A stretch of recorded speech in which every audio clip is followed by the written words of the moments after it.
الحمد لله الحمد لله نحمده ونستعينه ونستغفره ونؤمن به ونتوكل عليه ونعوذ بالله من شرور أنفسنا ومن سيئات أعمالنا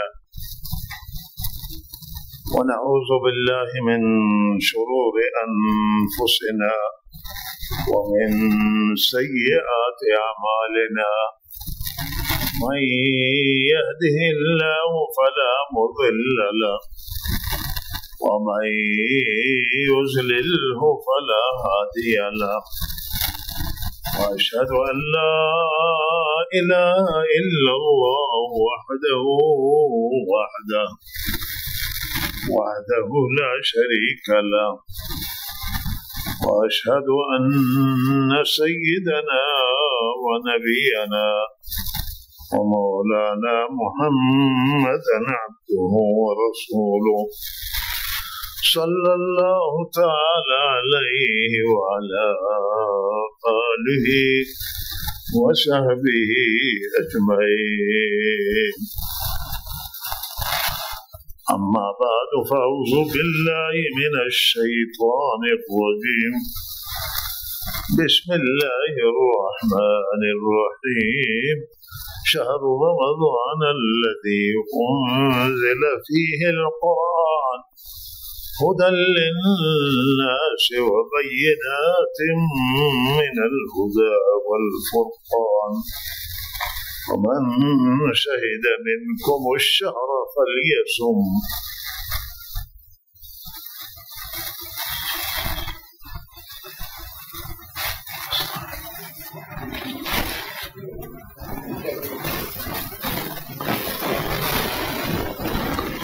أبدا نكشف يحتاج سايق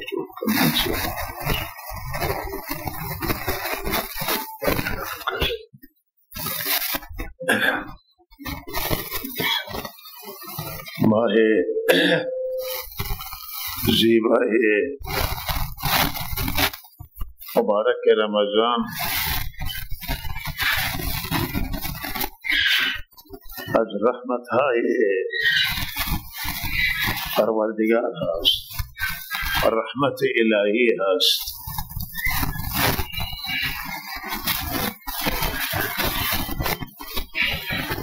و ماه که برنامه های این ماه همه به نفع انسان هستند. ماه بسیار سازنده و ماه بسیار بسیار مفید برای ساختن و تزکیه انسان هست. ماه مبارزه با نفس و ماه خودسازی است که هر انسان فکر بکنه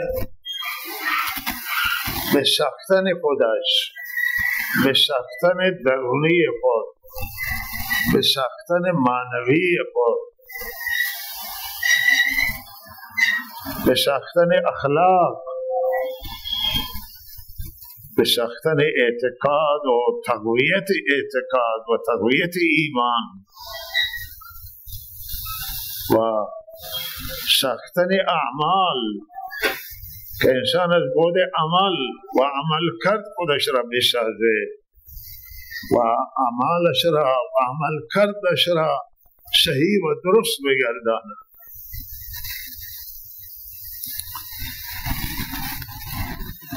فرصت زیبای نزول قرآن عظیم الشان، کتاب انسان ساز، کتاب هدایت،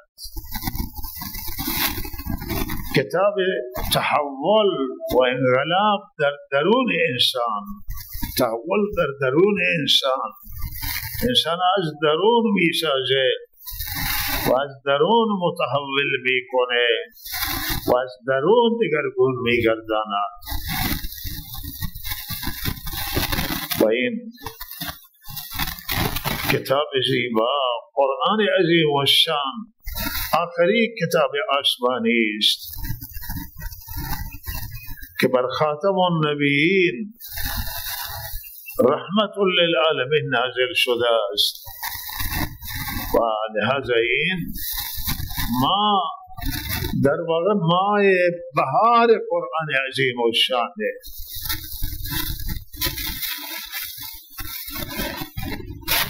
و بهترین فرصت برای آن که ما فکر کنیم به ضعف‌هایمان، به ضعف‌های اخلاق، به ضعف‌های اعتقاد، به ضعف‌های ایمان، به ضعف‌های عملکردمان، ارتباطاتمان را بررسی کنیم با همسایگان، با فرزندان و مجموعه، رفتار ما چگونه است، با مردم چگونه رفتار میکنیم، با مردم با چه اخلاق رفتار کردیم،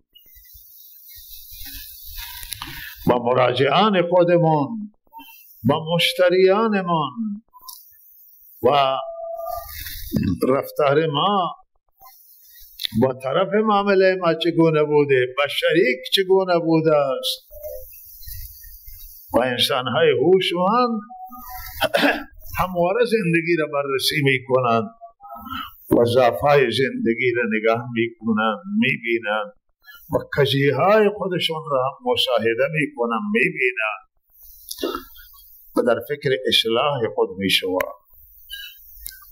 انسان موجود قابل اصلاح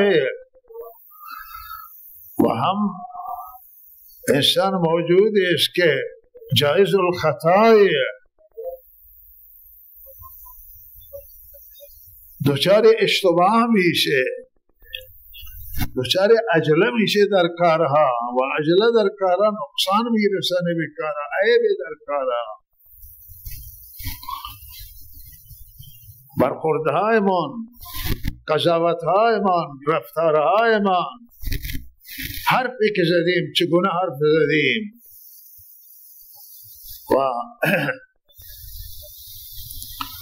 و لذا عزیزان من کل این زندگیمون را ما باید فکر کنیم رویش و لحظات بشینیم در شبها روزها و فکر کنیم روی فقط زندگی خودمون، ضعف‌هایمان و اشتباهاتمان و استغفار کنیم بر خرابی و دست به دعا برداریم برای اصلاح خودمون.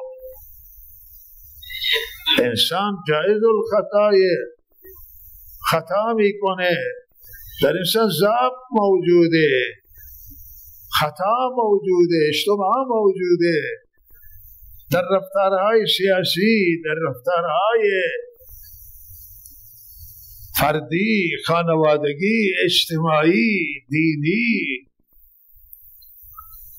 همه رفتارها را مورد بررسی بکنیم، قرار بدیم و انسان همانطور که جایز الخطای، جایز الاصلاح، اصلاح هم جایز، ممکنه که انسان اصلاح بشه، ممکنه که یک عادت زشت ترک کنه، تعدیل ایجاد بکنه در اخلاق خود، در رفتار خود تعدیل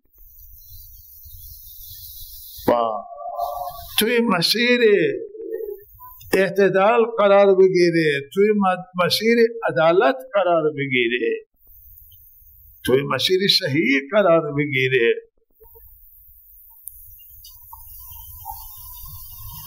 مگر کسی که مهر خورده باشه و قابل هدایت نباشه و او شاید فکر هدایتش را هم نکنه، فکر اصلاحش را نکنه.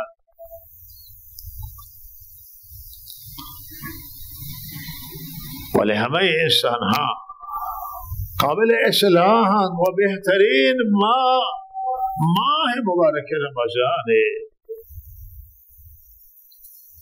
امروز من یک حرفی وسط که برای مدرسه اشاعت و توحید زاهدان که یکی از قدیمی ترین مدرسه شهرمان است و توسط مولانا عبدالغفور رحمه الله تعالی که یکی از علماء اول زاهدان است، از اولی علماء و زحمتهای زیادی کشیدن مرحوم مولانا عبدالغفور رحمه الله و این مدرسه از دستاورد حضرت مولانا عبدالغفور رحمه الله است و فرزندش مولانا غلام الله الان این مدرسه را اداره میکنه و با مدرسینشون آنجا زحمت‌های میکشند، تلاش‌های میکنند و امروز آمدن برای جمع‌آوری اعانه در این شرایطی که شما خود میدانید که چقدر مشکلات موجوده و لحظه کارتخان میارن خدمت شما و بعدا جمع‌آوری میکنن. امیدوارم که شما مدرسه را مورد توجه قرار بدید و به این مدرسه کمک کنید. الله تعالی صدقات و زحمات شما را هم به بارگاه خدا بپذیره. ولذا عزیزان من مواظب باشید که ما دچار غفلت نشیم و استفاده هایی را که باید از ماه رمضان ببریم، سرمایه را که در ماه رمضان جمع بکنیم سرمایه تقوا است،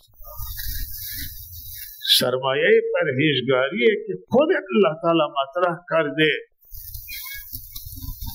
در قرآن عظیم الشان لعلکم تتقون فرموده. ما برای به دست آوردن این سرمایه تقوا که بالاترین سرمایه و الله تعالی بهشت را در مقابل تقوا عنایت میکنند. ان للمتقین مفازا ان المتقین فی جنات و نهر. متقین در بهشت قرار دارند. متقین بعد کامیابی های گوناگون متعدد روبرو می شود. متقین فائزن، کامیابن، موفقن. ولهذا اخلاق های منبه سازیم در ماه رمضان، ضعف های من را جبران کنیم با استغفار و توبه با دعا و نیایش با تضرع و زاری. بالاترین قدردانی و شکر از الله تعالی در مقابل قرآن عظیم الشان، نعمت قرآن در مقابل نعمت ماه رمضان همین است که روزه بگیریم، همین است که نمازهای فرضی را به پایان بندی بکنیم و در این ماه به نمازها بیفزاییم، به خیرات و صدقات بیفزاییم، به ذکر و تسبیح و تلاوت بیفزاییم، به اعمال افزایش بدیم. و آنچه که الله تعالی از ما میخوادم همینه، آنچه که سیره زیبا و نورانی حضرت رسول صلی الله علیه وسلم همین است که حضرت در ماه رمضان به اعمال توجه می کردن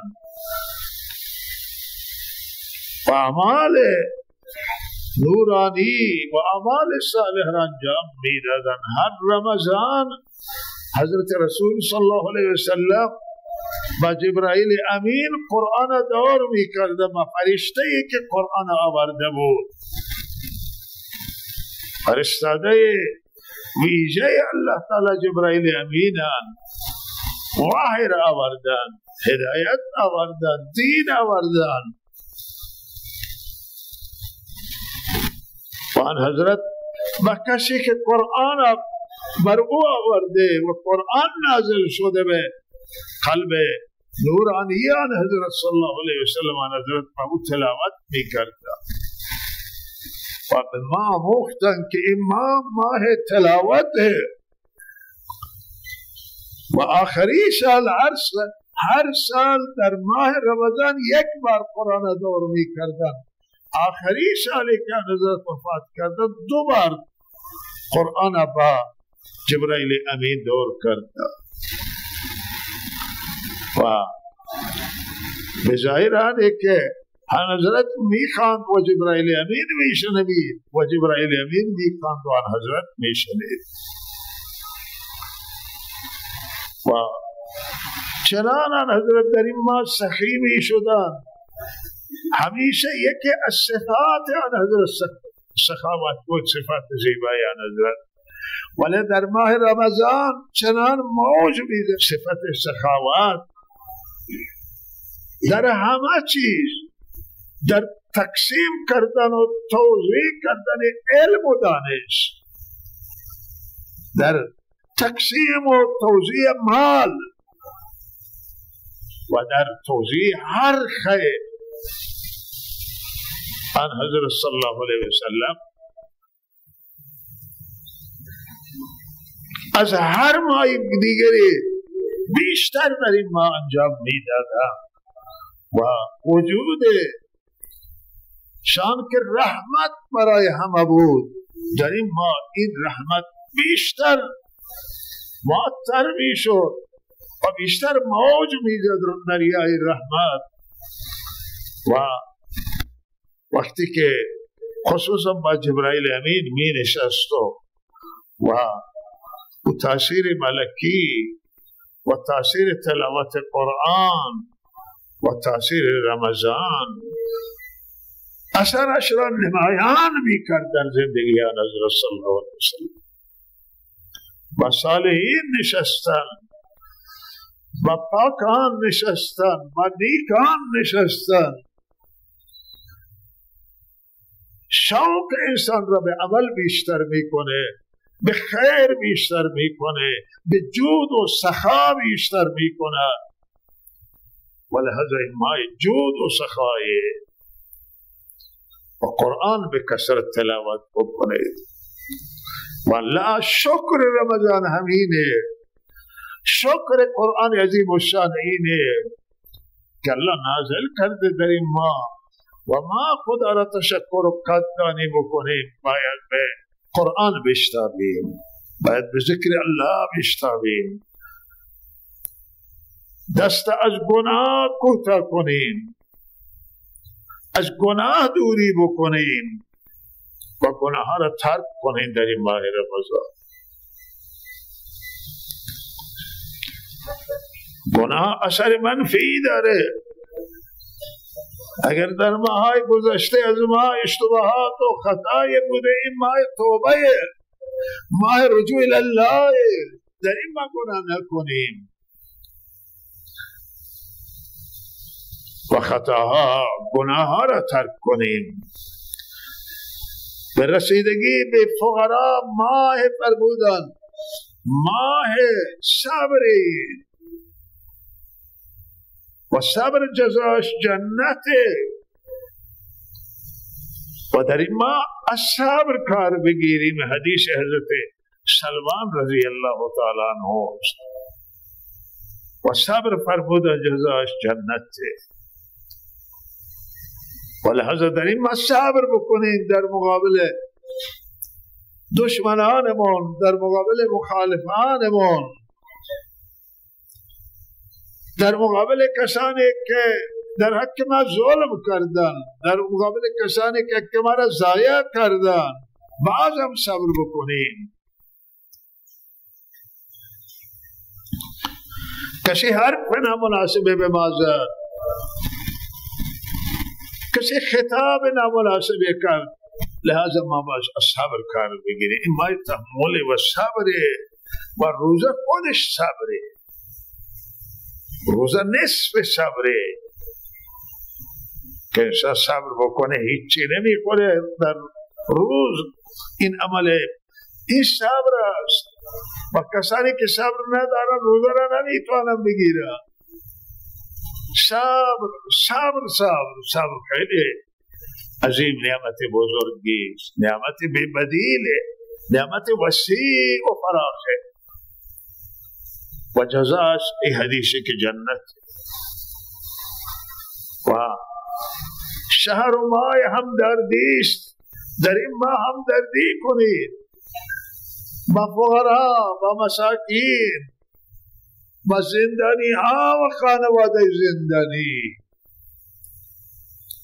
با مدارس مساجد. شنیدم که خیلی افراد بازار مراجعه میکنن به بازاریان مغازه‌داران و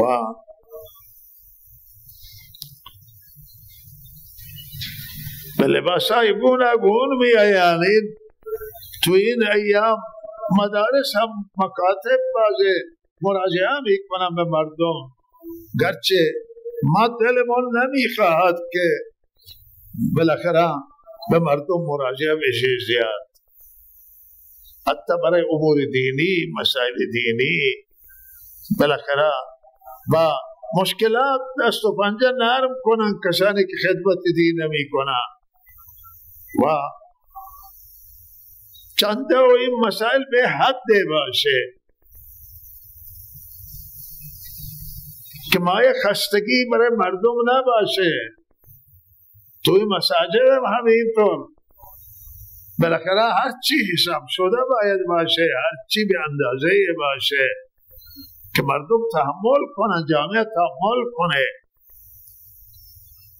و توصیه بنده هم به اصحاب مدارس همینه، به اصحاب مکاتب همینه که بالاخره مراجعات حساب شده باشه و به اندازه باشه و برای مردم خستگی دست نده. ولی بعد از تحمل شما هم واقعا جای شکر هست که این مراجعات سائلین بیاین برای مسائل و مسائل دینی مراجعه میکنم بازه و به هر حال شما با اونها کمک کردید، شما تحمل کردید، صبر کردید و لحظه ای هم به هر حال مای مواسات و همدردیه. خود شما تحقیق کنید عزیزان، مدارسی که در آن کار موجوده، مدارسی که زحمت میکشن، مکاتبی که زحمت میکشن، اگر شما کمکتون را به اونها برسانید از همه بهتره. اللہ تعالی به هم همت و لہذا این ماه هم صبر فرمودن و هم ماه مواسات و همدردی است. همدردی با کسانی که گرفتارن توی زندگی، تحت فشار اقتصادیان، توی زندان ها افتادن، تاوان رویشون آمده و مشکلات مواجه شدن و شکستن، با اینها رسیدگی کردن. این مواسات و همدردی مای همدردی است و روزه را میگیریم تا حال یکی فایدهش اینه که حال گرسنگان بدانیم، حال کسانی که ندارن بخورن و صبر میکنن. شما یک روز صبر میکنید در حالی که اشتهای آب دارید، اشتهای غذا دارید، اشتهای خوردن دارید، اما نمیخورید. و به حال کسانی یاد بکنید که اشتهای خوردن دارن و ندارن، در بساطشون چیزی نیست. توی این ماه رمضان میگه بنان خشک افطار میکنن و بنان خشک سحر میخورن. برای اونها دعا کنید، برای همه امت و ملت دعا کنید، به اونها رسیدگی. تعلیم حضرت رسول صلی اللہ علیہ وسلم برای من و شما، تعلیم دین برای من و شما. دین میخواهد شما را گوهر بسازه، دین میخواهد شما را ارزش بده. و ارزش شما را بالاتر ببره، ظرفیت شما را زیاد کنه، تحمل شما را، انسانیت را دین میخواهد در شما تقویت کنه. شما انسانی و انسان خلافت خدا را روی زمین به دست داره، جانشینی اللہ تعالی، یعنی باید کار خدا را انجام بده، عدالت انجام بده، انصاف بکنه، به دیگران بده، کسی را که خدا داده به دیگران خرج کنه، کسی که نداره به اندازه داراییش، به اندازه توانایی، هر کس همه بدن، هر کس به اندازه خودش، به دیگران راحت برسانید، به دیگران آسودگی برسانید، خدمت کنید برای انسانها. انقدر اللہ تعالی به خدمت خلق شما راضی میشن که به عبادت نفلی اندازه، به نماز نفلی، به یک عبادت نفلی اونقدر خوشنود نمیشن که از خدمت مردم به شما راضی میشن، شما راضی میشن. به مردم، به انسانها، انسانیت مهمه، اخلاق مهمه. انسان اصل همو اخلاقه، اخلاق نیک باشه، رفتار نیک باشه، منش نیک باشه. و این رمضان آمده تمام شما را بسازی برای همین مطلب. رمضان مورد توجه قرار بدید، دعا کنید، دست به دعا بردارید، از دل دعا کنید، چرا که دعا بزرگترین عبادت و بالاترین عبادت هست و اللہ تعالی دعا را دوست داره، نیایش را دوست داره، تضرع و زاری را میپسنده. واجب ماه باربرداری بکنیم و توصیه بنده به همه کسانی که از این ما از اول ما آمادگی پیدا کردن و استقبال کردن از این ما، روزه گرفتن و اعمالشون را انجام دادن، و هم به کسانی که اول ما روزه نگرفتن، کوتاهی کردن، توصیه بنده به همانی که ما روزه بگیرید و برگردید به ما، و برگشت به ما برگشت اللہ تعالی است و رجوع الله و روزه بگیره، فرصت از دست نده. این فرصتی است، اعمالی است که دنیای شما را می سازد و آخرت شما را می سازد و برای شما بی حد و اندازه مفیده و مؤثره. و روزه بگیرید، روزه به روزه گرفتن افتخار کنید، شرف هست روزه گرفتن، چرا که این فرمان الهیه و دستور الله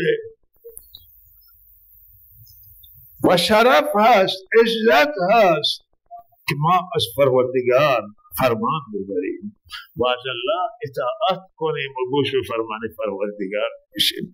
مخصوصا که این ماه رمضان امسال یک ویژگی دیگری داره که در رحمت باز شده، در مسجد الحرام، در خانه کعبه، در مسجد النبی و ماشاءالله این زائران که سفرهای 10 روزی تنظیم شده برایشون از طرف سازمان حج و زیارت و به هر حال ایرانی ها می روند به زیارت خانه خدا، به عمره در رمضان و نه تنها ایرانیان بلکه مردم دنیا الحمدلله در خانه کعبه را برای همه باز کرد، راه را یعنی آسان کردن الله که از همه دنیا مردم الان چنان جمعیت اونجا موز میزنه که بالاتر از جمعیت حجه و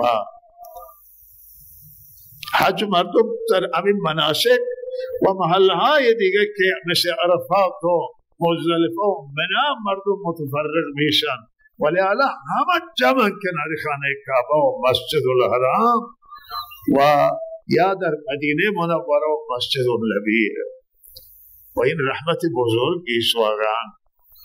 خدا جزای خیر بده کسانی را که این راه را باز کردن و آسان گرفتن، سختی ها را برداشتن، از مسیر زائران خانه خدا، از مسیر حج و عمره برداشتن و دنبالن که هرچه شرکت کنندگان بیشتر جمعیت بشری زیاد شده و انسانی و مشتاقان اضافه شدن و بیایم برای زیارت و این تسهیلات کار بزرگی که بالاخره بتوانن انجام بدن برای مردم و آسانی بتوانن حج و عمره را انجام بدن و این یک نعمتی است که ملت به همه انسانیت الله داده ولی فعلا استفادهش را مسلمانان میکنن. خانه کعبه برای همه بشری، قرآن برای همه انسان است، رمضان برای همه است و حضرت رسول صلی الله علیه و سلم رحمت برای همه جهانیان بوده. حالا بعضی بیشتر استفاده کردند و بعضی کمتر و بعضی نکردند. الله تعالی همه را توفیق عنایت کنه که انشاءالله به رمضان احترام بگذاره. بسیاری جا در دنیا که مسلمانان و غیر مسلمانان کنار هم زندگی میکنن، احترام میگذارن به روزه.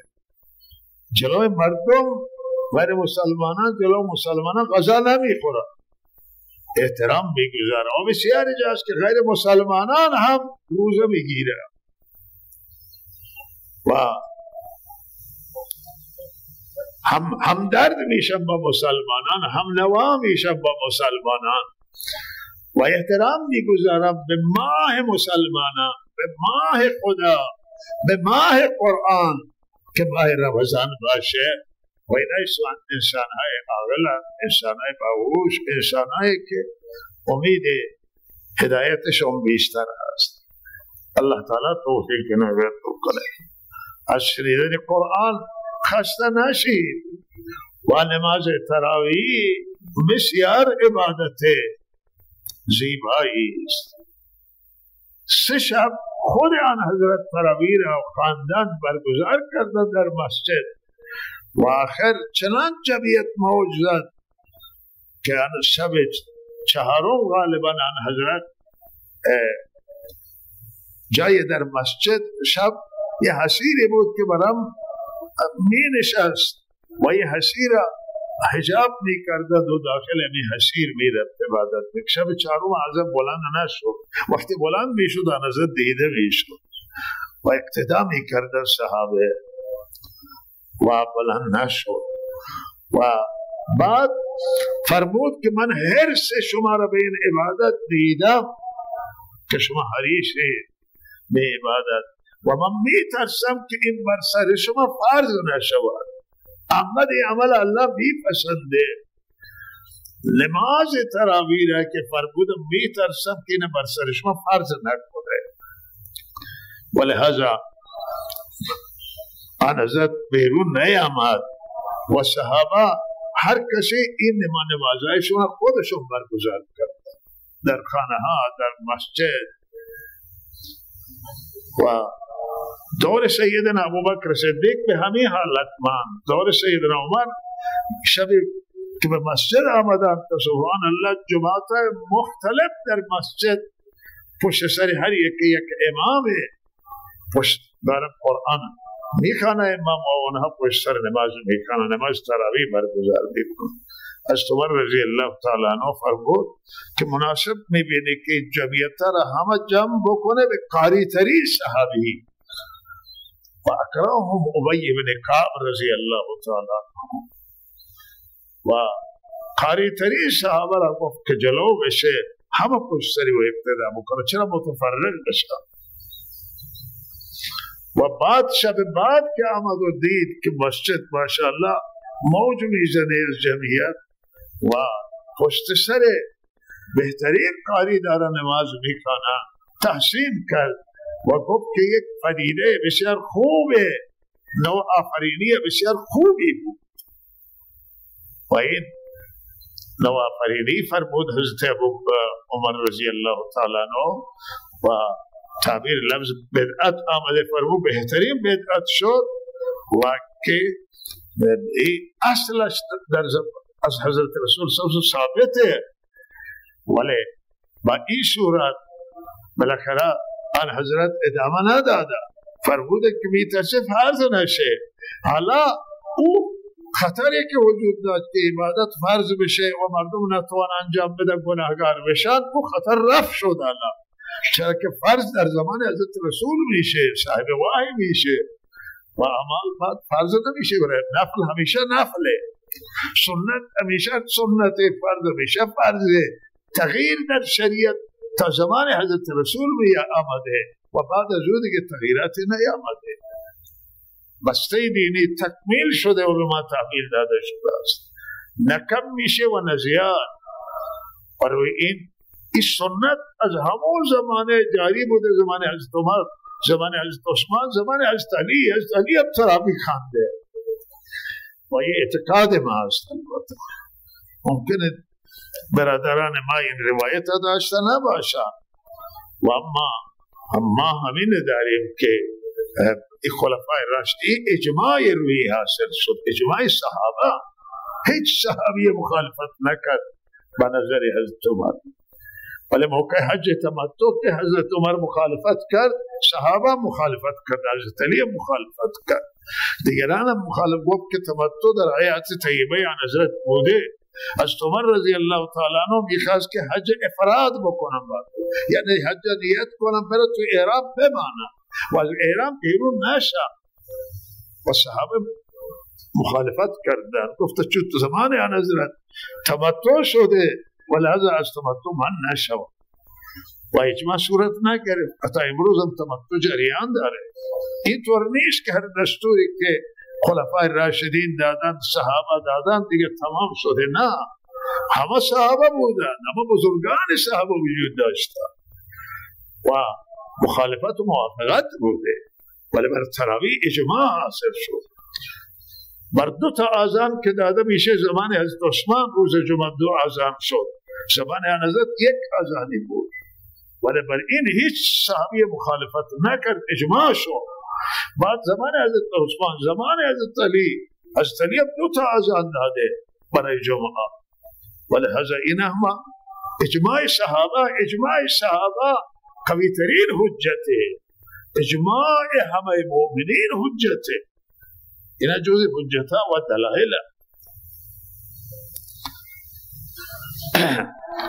و به هر حال این مدرسه شهر توحید من اعلام کردم و عزیزان میآیند برای جمع‌آوری کمک کو و به هر حال باید عزیزان همکاری کنید و به مدارس همه مدارس دینی کمک کنید. الله تعالی شما را توفیق بده و دارالعلوم زاهدان هم فراموش نکنید، مسجد مکی را فراموش نکنید، چون شرایط حساسه و شرایط بسیار سخته و در این شرایط به هر حال مدارس دینی ضربه نخورند، مساجد کار دینی ضربه نخورند و ایثار کنید، خودتون برسید، به پای خود تشریف بیاورید و ما به هر حال کسی نیست که ما خدمت شود بپرستیم و به هر حال بر سر ما هم سخت فرستادن و زحمت دادن شما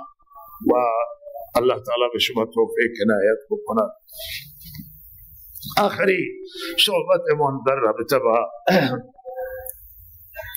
برای زندانی ها هست و ماه مبارک رمضان که ماه رحمت هست و ماه ترحم، ماه مواسات، ماه صبر و در رابطه با زندانی ها هم توصیه ما آنه که یکی از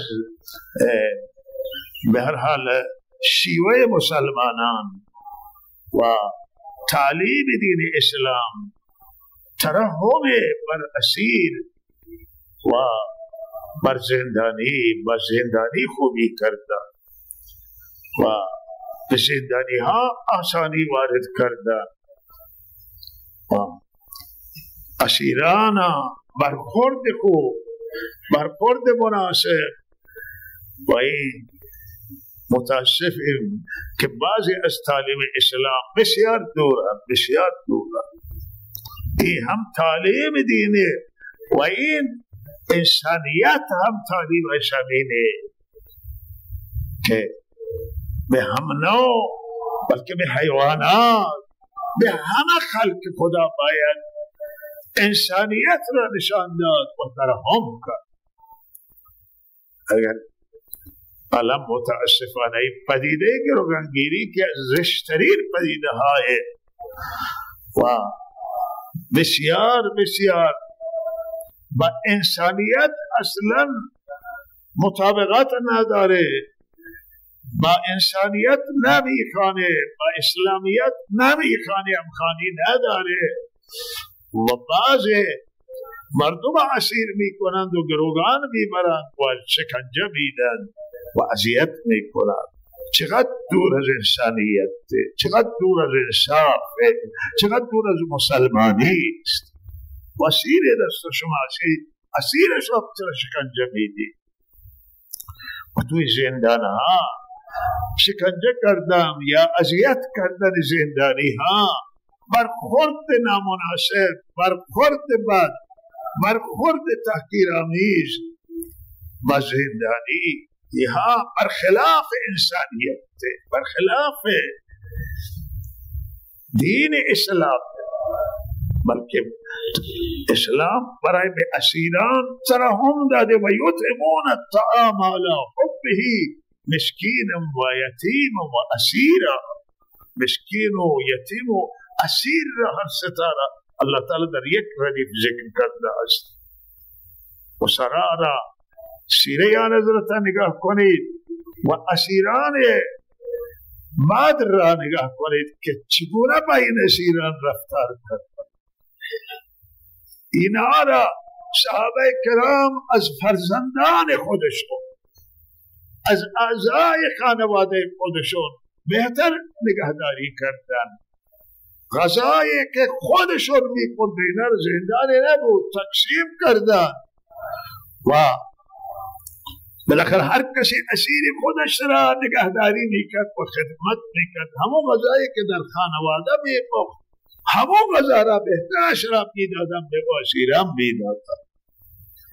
و این اسیرانی اخلاق صحابه را متاثر. اینا کسانی بودن که صحابه را حضرت رسول از مکه خارج کردن، اخراج کردن، خواسته حضرت به قاتل برسانن، ولی چه رفتاری و اخلاقی آنها بین رفتار کرد. و این سبب شد که دنیا دست بگیره و دنیا تجدید نظر بکنه و دنیا فکر کنه روی حقانیت آن حضرت، روی حقانیت دین آن حضرت و با زندانی ها رفتار خوش. با زندانی ها نیک رفتار کردن، این خیلی مهمه. و اهوازی ها شکایت دارند، زندان های اهواز از دیری که شکایت میرسه و که اونجا به هر حال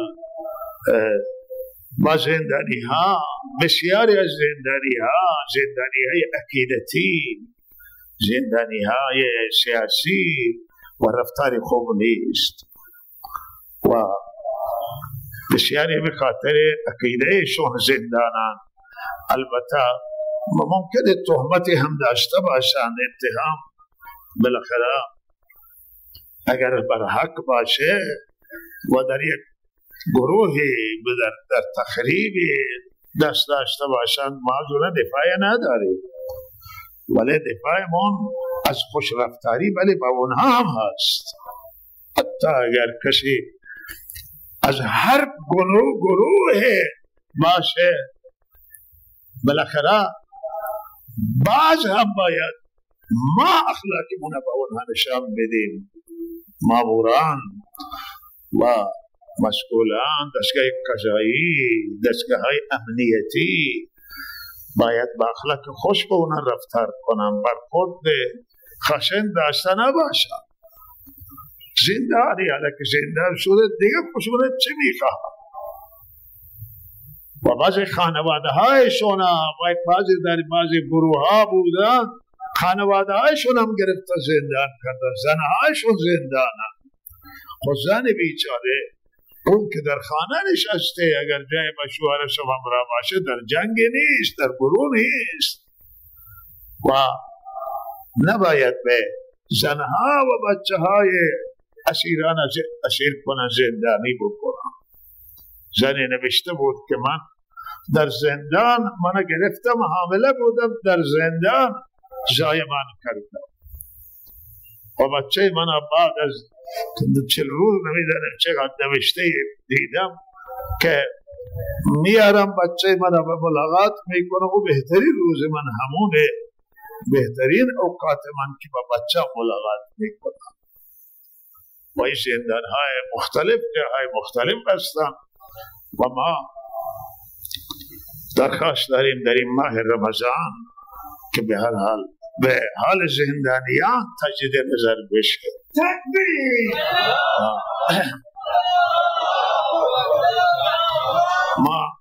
ما رفتارهایمون و همه رفتارهای ما که من عرض کردم در ماه رمضان قابل بررسی است، قابل توجه است و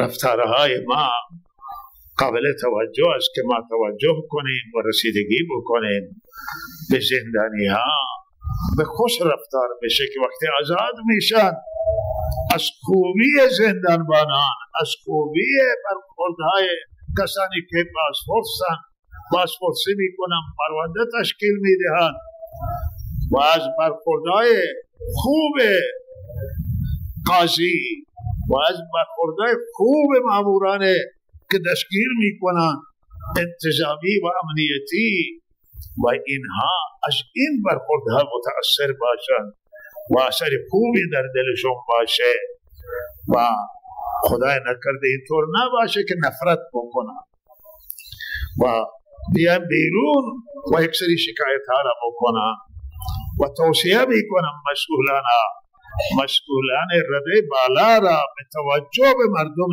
آواز و آوازی که از بهترین استانهای زرخیز ماست و سرمایه ایرانی ها در ما ایرانی ها در آواز آبادان و اون منطقه نفتخیز و به آوازی ها رسیدگی کنید، مزید زیر ساختای آواز بسازید و به هر حال زندانی هایی که افتادن اینا را آزاد کنید به زندان. این مدتی که زندان بودن بالاخره شاید تحول سرشون آمده و بالاخره مورد توجه قرار بگیرن. همه توصیه ما به توجه هست و توصیه ما آن است که زندانی همه زندانی سیاسی علما بعضی تو زندان دانشگاهی ها هستن و افراد سیاسیون زن مرد و توصیه که ماه رحمت هست و ماه برکات زندانی ها را آسان بگیرید، بسیاری را حکم را آسان کنید، زندانی ها را آسان کنید و زمینه آزادی زندانی ها را فراهم کنید. زندانی سیاسی نباید در گوشه زندان بیفته، جایش اونجا نیست. باید آزاد باشه و حرفشون را گوش کنیم، مشورت بگیریم از اونها، صحبت کنیم با اونها. جای اگر اشتباهی دارن بالاخره ما دلائل اونها را قانع کنیم که نظر شما اشتباهی و به هر حال گاهی میشنویم که بعض زندانی ها را بعض اعدام گاهی در ماه رمضان زیاد میشه و برای بنده خیلی تعجب آور است که ماه رحمت و بالاخره توی ماه رحمت ماه رمضان و توی ایام خوب برای این بگذارید که اینا الله را بندگی کنن توی ماه رمضان، فرصتشون بده که عبادت کنن. و در حال اون چی که از باب زندان واقعا با فشار وارد میشه بر ما آنه که همه این بیرونی ها ملت های دیگه میگن که مردم ایران مردم خودشون هم میکشن و بالاخره اینها ایرانی هستن و انسانان و در راه ماه رمضان باید تخفیف داد، قانون های سخت بگیرانه را باید تخفیف داد، تجرید نظر کرد این قانون ها. و حضرت رسول صلی الله علیه وسلم منافقین نکشتن و بسیار پیشنهاد داده که اینا تمام اخبارش را منتقل میکنه، اینا فتنه درست میکنه، تمام اطلاعات مسلمانان را حضرت رسول به دشمنان میداده.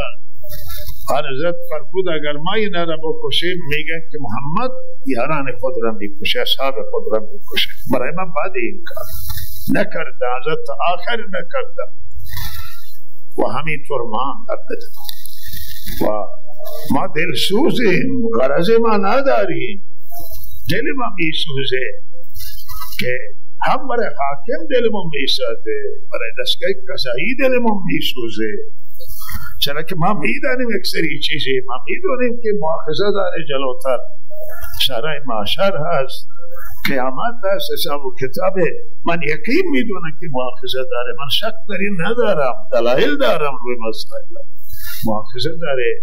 دلسوزی اونها هستم که حکم صادر میکنن و دلسوزی مردم هم هستم.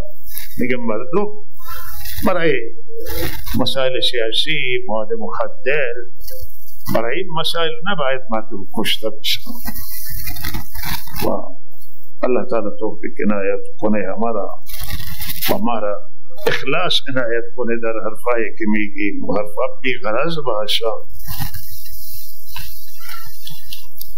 یہ صدقہ دے گا، صدقہ دے گا، تب دے چیز دیگری داشت ہوں.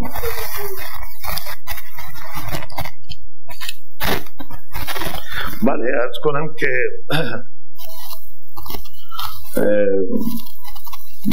اینجا نوشته که توصیه به مردم عزیز جهت مشارکت در هزینه های دارالعلوم و مسجد انشاءالله حسبنا الله و نعم الوکیل ماشاءالله.